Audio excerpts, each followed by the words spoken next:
තුන්වෙනි පාරටත් සෝරගේ ගෙදරට හොරෙන්ම යනවා. ඒත් ඔහු දකින දෙයින් ඇස් අදාගන්න බැරි වෙනවා. සෝරව පුටුවක් උඩ මරලා දාලා. එහෙම නැත්නම් සියදිවි හානි කරගෙන.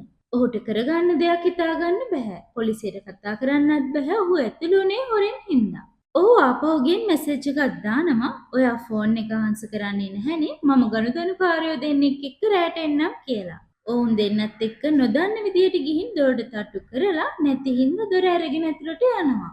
මේ දෙන්නට තමයි මුලින්ම ඇතුළට යන්න දෙන්නේ. මිනිහ දැකලා බය වේද.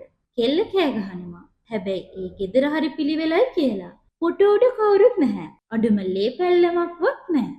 ජෝන්ගේ බය තවත් වැඩි වෙනවා. මං සාක්ෂිකාරයද නැත්නම් මිනි මරුව මාව දැක්කද කියලා.